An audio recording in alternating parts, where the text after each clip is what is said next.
It's been very interesting. It's been very interesting.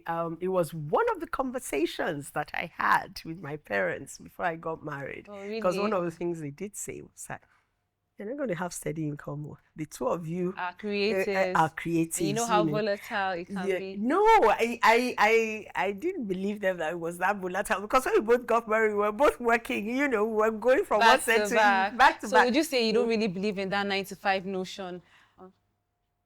It's not that I don't believe in it, it's just that I can't do it.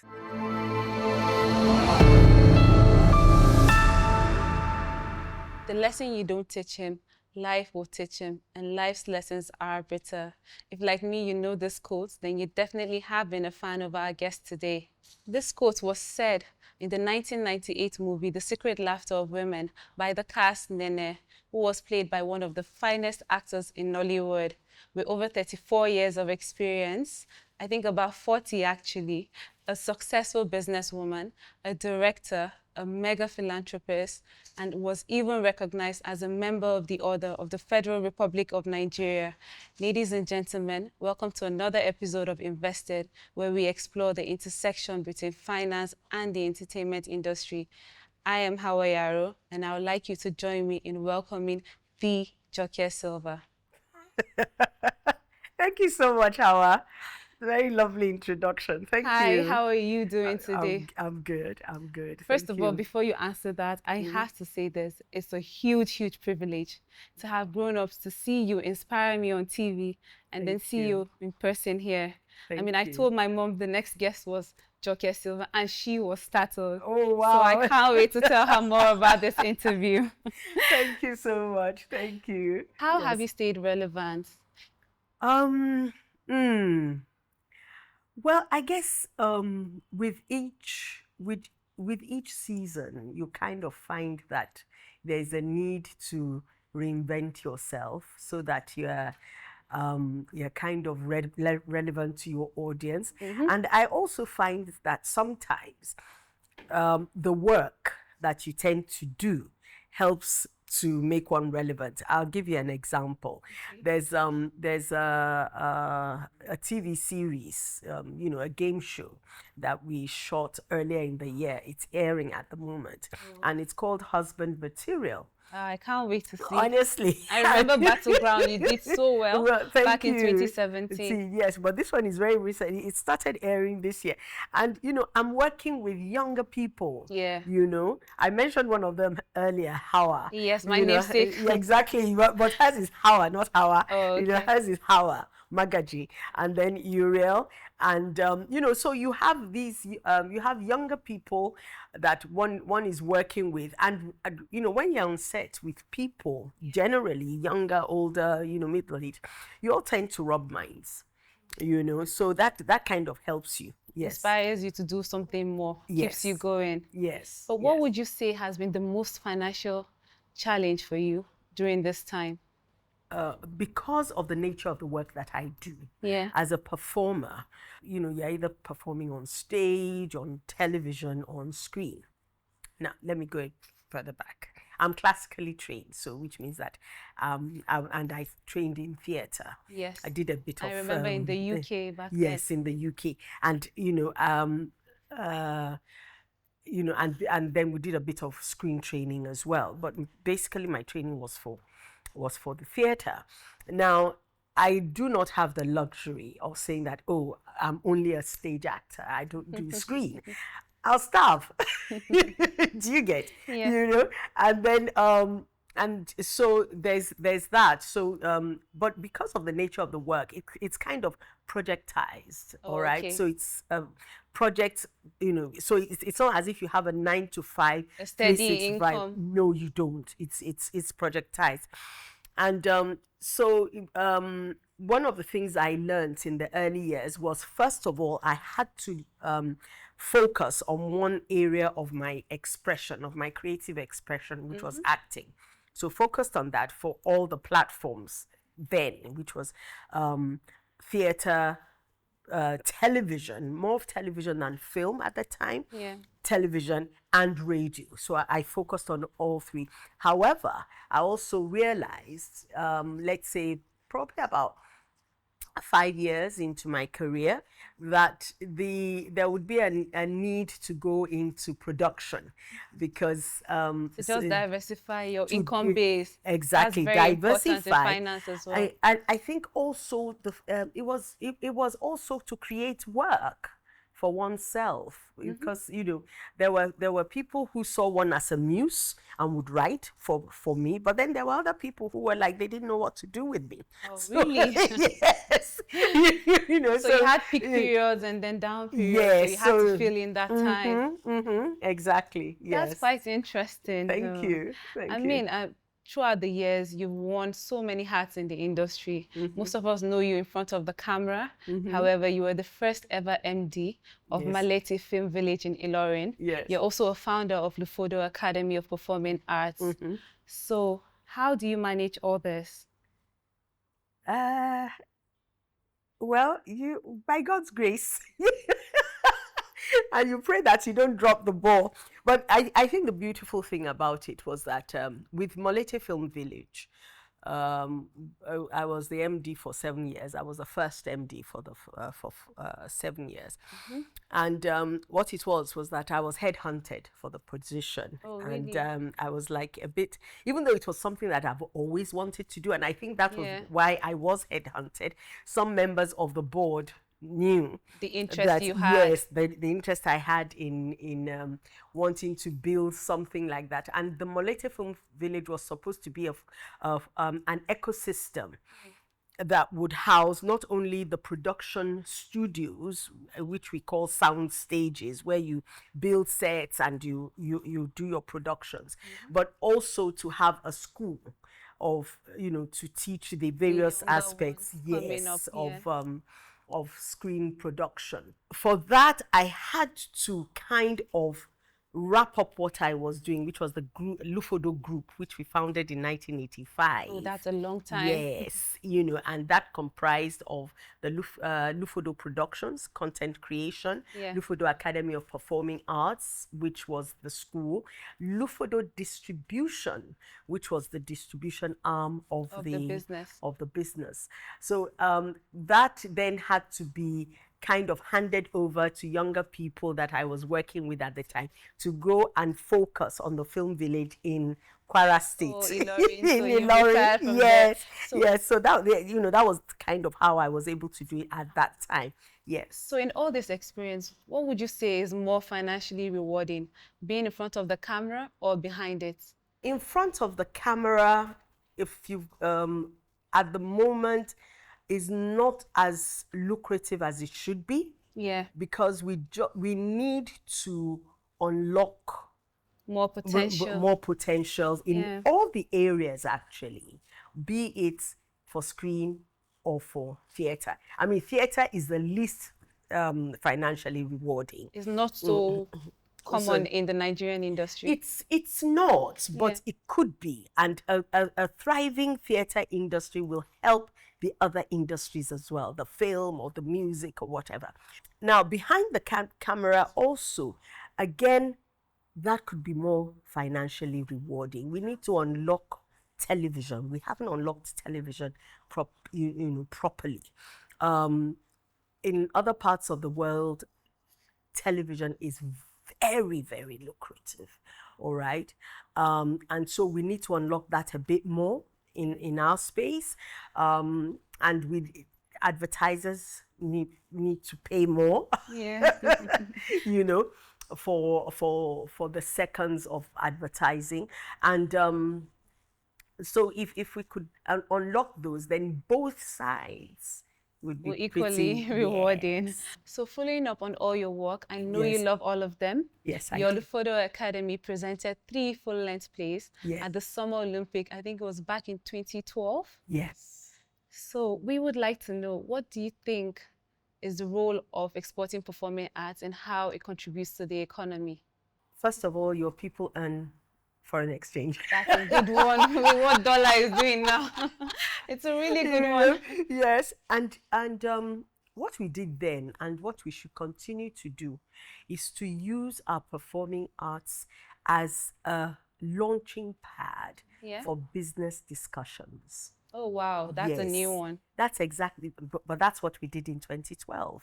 When we took those plays, and we didn't only take plays, there were three plays that we took. There were a poetry festival, a mini poetry festival, a storytelling festival, and then there was a market, put together by Bank of Industry. Bank of Industry actually financed the entire event, over the long haul of, like, how, for as long as the Olympics lasted.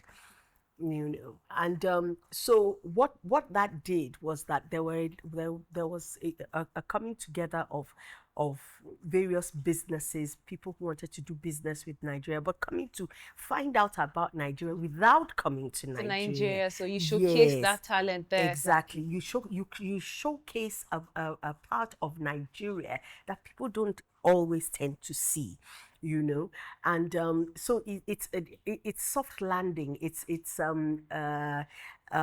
our soft power, as we call it. And and we also had a mini film festival as well, so it was easier for people to have a one-on-one with some of our industry giants as well, Yeah. business industry giants as well. We did the same thing in 2019, in Paris, Oh, nice. yes. And it's and what that does is that it gives people a broader View.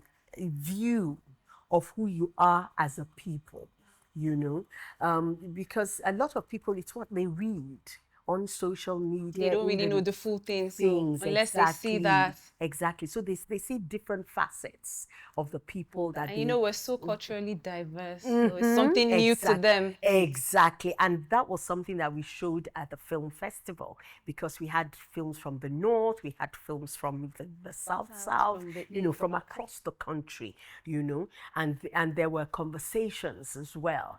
So that, so it makes it easier for people for a rapport to be built. Yeah. Yes. I know you mentioned earlier you've Yes. worked in theater, you've worked in film, television, Yes. on video. Yes. I mean, I know you say you love them all equally, Yes, I do. but you have to rank them from Yes. the order of most financial rewarding to least financial rewarding. Oh, And could you okay. just give us insights on that? I know this is a tough one, but we'll be dying to know. Most financially rewarding for me has been television, the television series. Yeah. That has been very financially So rewarding. the series and the movies. Yes, the television series more than the movie. Oh, really? Yes, Because more that's a than the- continuum. Yes, it's Yeah. continuous. It's continuous, and even, so the TV series, then I would say it's give or take, film, and then theater. Radio is the least. However, Yeah. the I enjoy theater so much. I can see that's your passion. That was your first. That's your baby. I love theater. So, as with everyone in life, there are Yes. highs and lows in finance. Mm-hmm. For example, you took a break in your career at some point to focus on your education. Mm-hmm. So what savings or possibly investment strategies did you adopt during that time to manage your finances? Savings? Yeah. Nothing. Really? There was nothing. It was more of, because I paid my way at this point. My parents had supported me, my education right up to drama school till I finished in drama school in England. But and then I got married in 1985, and I remember in 1988 when I went to Unilag, I already had my second son. I already had my second child, my first son. And it was just that everything was just so boring. There really wasn't in work that I was interested in, As per career-wise? As per career-wise. Oh, So I okay. said, okay, instead of vegetating, And being go back to go school. be productive. Yes, exactly. So I went to Unilag, had a whale of a time, enjoyed myself with literature, but I needed to work as I was as I was in Studying. school.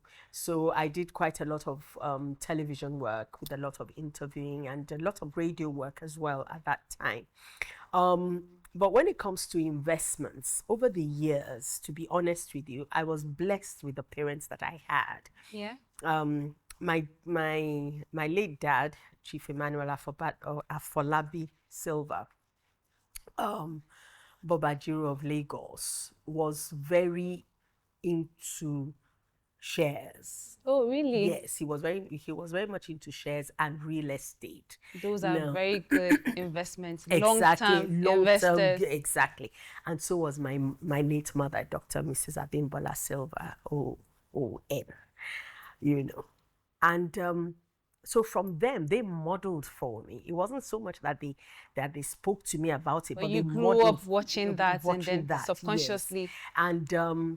And also they invested for me as well. Oh, okay, that's So, really nice. Yes. So by the time I got married, I had shares. You had your own little portfolio. Yes, and I remember when, as a couple, we ran into some real financial straits around the 90s, early 90s. I sold my shares, Wow. and my mom was so, she was Corporate. she was so upset about it. With shares, I'm sure when they bought it, the prices were very good and they Good, had yes, appreciated. So you're meant to yes. hold on to those. Onto it, Yeah. And I remember my dad was like, what's my mother's stress? That's what it's for. When you run into financial straits, you sell your shares, And it was a huge lesson for me. And also I learned from them about shares that, shares are supposed to be there for the long haul, so that when you invest in shares, it's not something that you get rid of in Quickly. like 2 months or 3 months. It's usually good to leave them for a year, 2 years, and things like that. Fun fact with shares is that Yes. most people think shares pay dividends, probably quarterly or once a year or twice a year. Yes. However, that isn't the main reason for shares. It's the Yes. capital appreciation. Yes. So when you see value in a company and you buy that, you expect the company to grow, and then you're able to exit at a better price. At a better so it's price, always a yes. long-term investment. Yes, But you I started agree. quite early with the Yes. heavy ones. Yes, I did. And then also, I agree with the people on the dividends, though, because there's it depends on the bulk. Yeah. Because, and I think that's one of the things that's good, and at least that's what I've found that's been good about That cash shares. flow. Yes, not only that, the fact that it appreciates, the dividends, and then there's I've forgotten what you call it. Bonus shares. Bonus shares, Yeah, that's it. yeah. Bonus shares. It gets added to your existing shares Exactly. without buying more. Without buying more, So when you have a really hefty amount of shares for any particular The company, quantity is the significant. The dividends impact can be very significant. and it's good cash flow as well. Exactly. I mean, that happened quite a bit for my parents. Yeah. It has happened for me, but for them it did. That's good to know. Yes. But speaking about steady income, Yes. some people say that in a marriage, one person has to have steady income. So that's, say, like your salary paying 9 to 5 jobs. However, you are a creative and you married another creative as well. Yes. So how has that been? It's been very interesting. It was one of the conversations that I had with my parents before I got married. Oh, really? Because one of the things they did say was that you're not going to have steady income. The two of you Are creatives. are creatives. And you know how volatile it can be. No, I didn't believe them that it was that volatile, because when we both got married, we were both working. We were going from one set to back to so back. would you say you don't really believe in that 9 to 5 notion? It's not that I don't believe in it. It's just that I can't do it. Yeah. It's not. Some things are just not for you. Yes, it's not for me. It'll drive me crazy. Yeah. So, but for us, what we've discovered over the years is that somehow one partner is working and then the other is not. And what we've learned to do with that is that, okay, focus on the children, focus on whatever needs to be focused on at that time. Let the other partner be earning. And it's been like that. So it's been an equal partnership. That's because there's really nice. Yeah, and there are times when I'm working and he's not, and there are times when he's working and I'm not. He was working more than I was, actually. Yes. Yes. So, I mean, you've been involved in different things. You've done acting, directing, you've even founded companies. What would you say is your top 3 financial tips? Invest. Try not to finish what you earn. Yeah. You know, I think that's the thing. If we must learn to. It's just that sometimes it's very difficult to save at them, especially now. And why do I say that? The depreciation of the naira is scary. Scary. It's really scary. It's like times 3 already this year, You coming know, from 2023. and if you're a retiree, thank God for the kind of work that I do. Once you're healthy and all, you can work till the day you die. There's always a role for somebody of any age. I would even like to know quickly, Yes. do creatives ever retire? Not really. Once you're healthy, keep going. You keep going. The kind of work will change. But you just get. I mean, as a performer and a drama performer, an actor, you will find that there's a role for any age of woman. I mean, so, you work till the day you die. But if you think of regular retirees, how do you make up?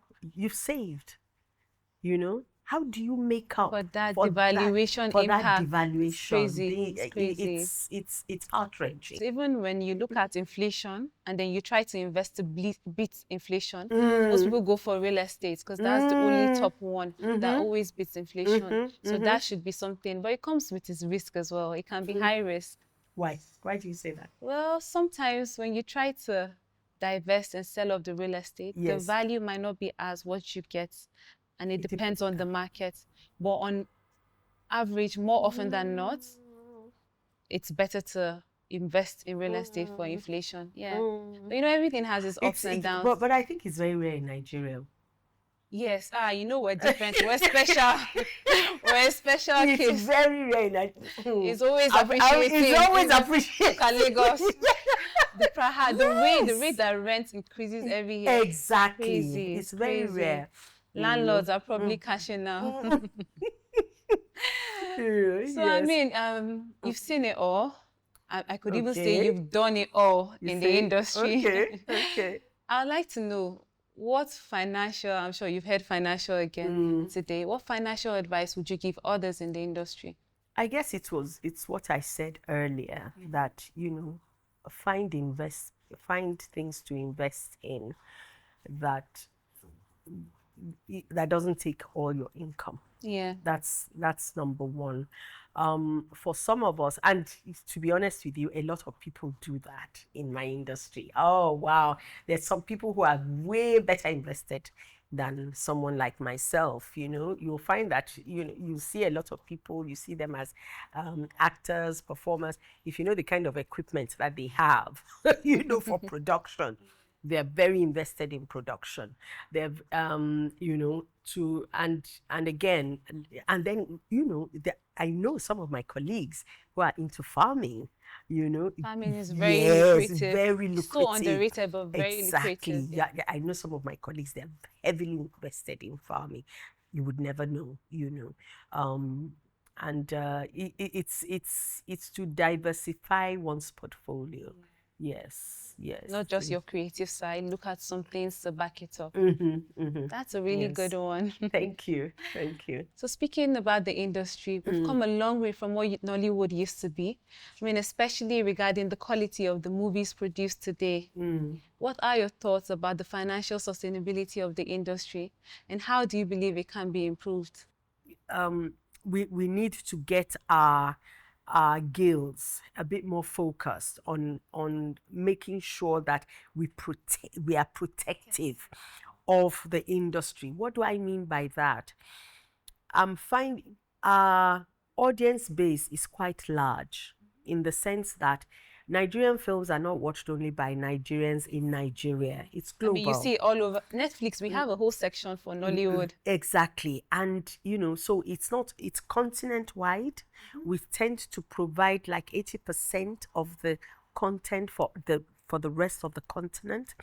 and then the diaspora, and so globally our audience base is quite huge.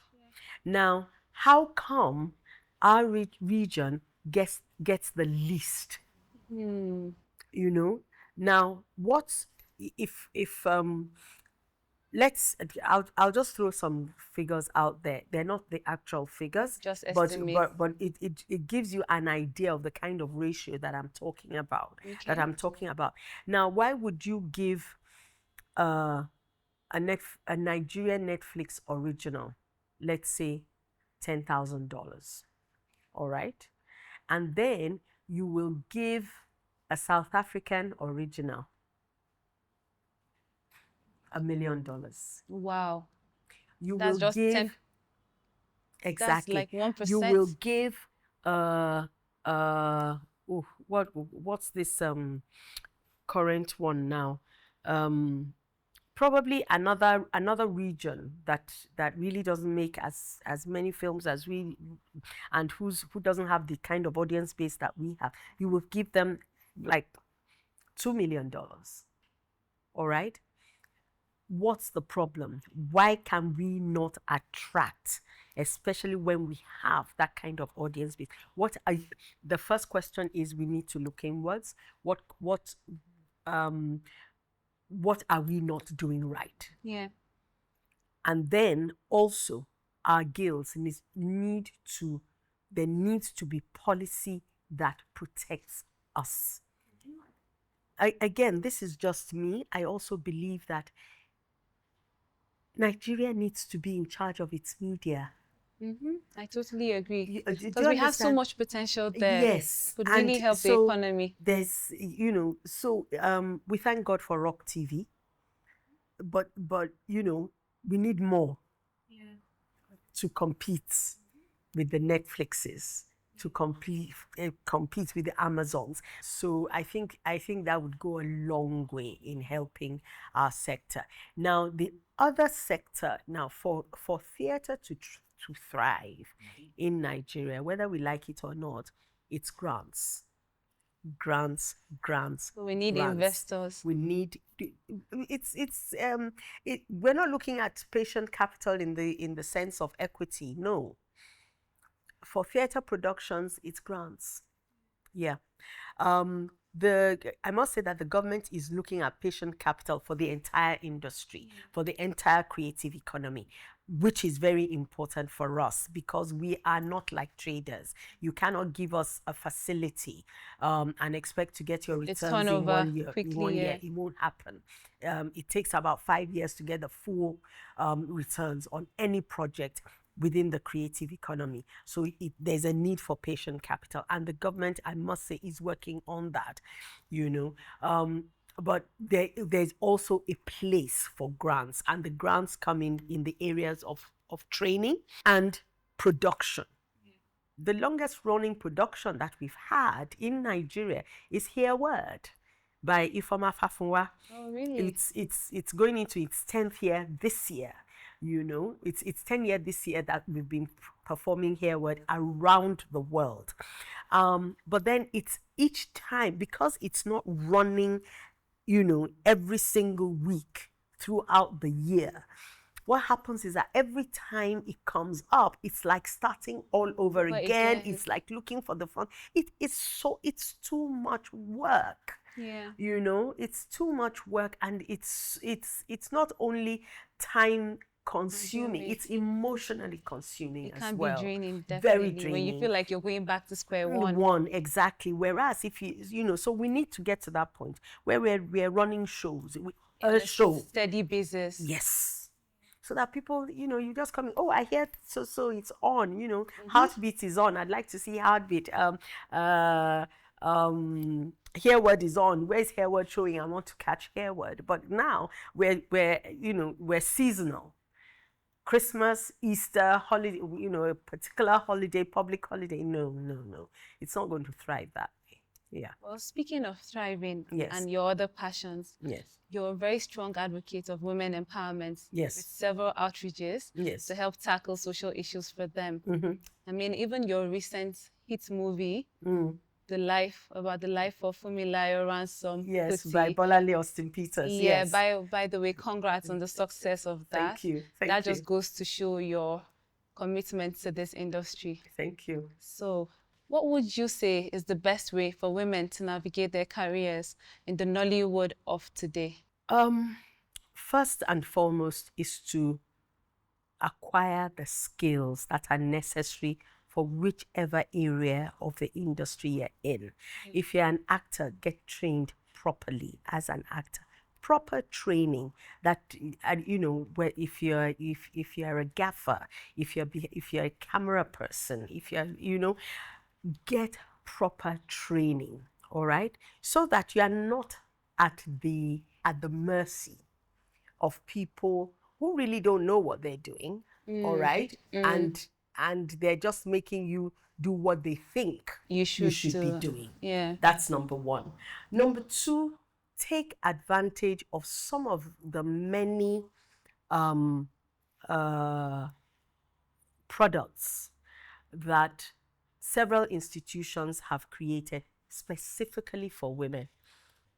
And I realize that it's because it's a bit tough Yeah. for the woman who has no network to be able to get ahead unless you know, she's at the risk of being exploited. Yeah. That's it. Definitely. Is at the risk of being exploited.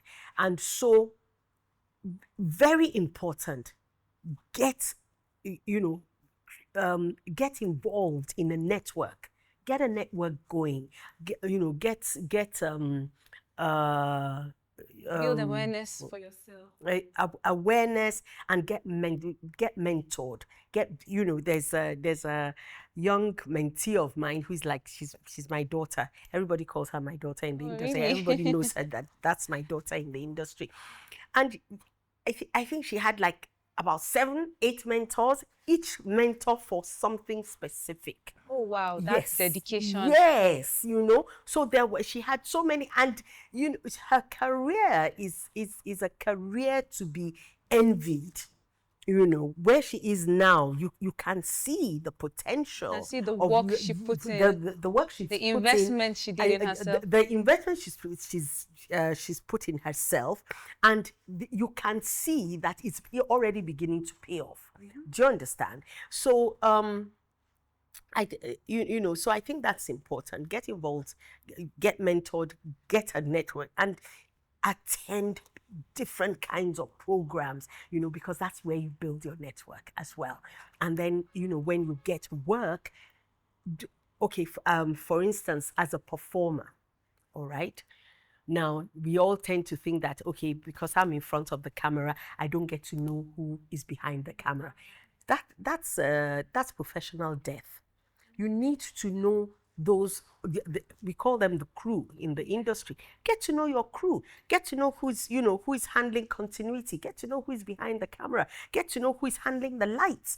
Just know them, you know. I feel like I can relate to that. Yes. Because even in like work today, yes, as we work in organizations, you need to know who you interact with, who's in finance, who's in HR. You know, sometimes you come across a hurdle and then you have that person ready to help. You need to network and know everything around you. Exactly. It really helps with your job. Yes, exactly. You know, and then you become a family.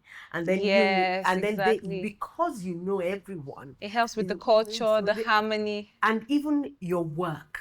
Because if you know the lighting person, he takes an extra, or she takes an extra interest in how you're lit, you know. And for someone like myself who is dark-skinned, that's very important, because you can be a very lazy lighting person for a light-skinned person. You can't be lazy with a dark-skinned person, because, you know, we need more light. We are blessed that way, you know. But black is beautiful. Yeah, exactly. We are blessed that way, you know. So, so you know, those are the kind of tips I can give to someone starting out. These are very powerful tips. Thank you so much, Ma. Thank you. It's such a huge honor to have you today. Thank you. You're phenomenal. Thank you. You're amazing, Oh, a wow. veteran in the industry. You've achieved so many things, and you still are achieving more. But there's really one thing I have to know today. Okay. What would you want to be remembered for in Nollywood, or maybe even life? Okay. Very interesting question. Let me leave life. Nollywood first. Let's Okay, focus on I Nollywood. can work with that. There's an organization that I founded in Nigeria called Forum of Women in Film and TV and Other Screen-Based Media.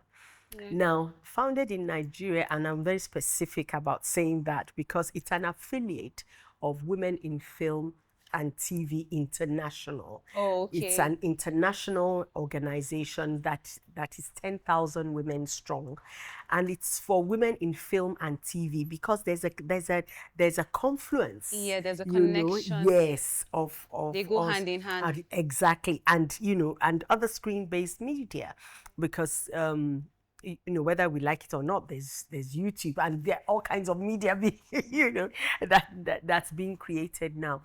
I'd like to be remembered for that because one of the things that an organization like that does is that it brings women from all across the value chain.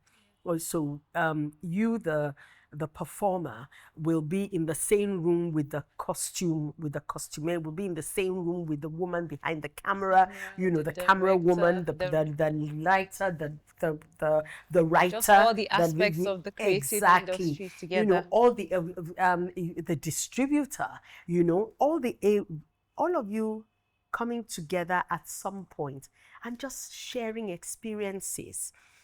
Now, what are things that we could do to make life easier for all of us? What are the challenges that we face? What are the things that we can do as a body to make sure that those challenges are removed or reduced, and to get watered. I think it's so important because sometimes when things are so tough, watching just helps. There's a beautiful prayer that I pray every so often, especially when I'm feeling very, just down. Not only down, but not knowing what my next move should be. I say, oh Lord of life, send my roots rain. It's from the poem of Gerald Manley Hopkins, and because when we water each other, then we become more vibrant and we grow together. Yes, as an industry. Go alone, yeah, you'll go very far. Go together, oh wow. The sky, the sky is your limit. The sky is the starting point, So so if you're asking what would I like to be remembered for, yes, as a great performer, but as the founder of that, and the one who worked within. There's the Africa Creative Market that was created by Dr. Inya Lawal. Oh, really? What's that about? Yes, the Africa Creative Market, it brings together all various aspects of the creative economy once a year to, over a week. Is it in Nigeria? Yes, the really? Africa. Yes, it comes up every year. Even though yes, I'm not a creative? Yes. No, you bank creatives. True. How is that? Yes, True. Yeah. So I'm you part of the value chain. So you are part of the value chain. Thank you. So you're part of the funds, and the funding aspect of the creative economy. And so what she does is to bring various aspects of the creative economy together over a week, and again, for the watering, for the discussion, for us to see what we're all doing. And learn from each other. And learn from each other and see how we can even engage better. Now, when it comes to life, I mean, you've done so much. You've achieved so much. Yes. So what's even left? There's a lot. There's still there's still so much. There's still so much. One will just keep learning and growing. Yes. Thank you so, so much for coming on the show. I believe we all have learned a lot from you today. Hasn't it been a real pleasure, everyone? Thank you so much for joining us on Invested today. Be sure to like, follow, and subscribe.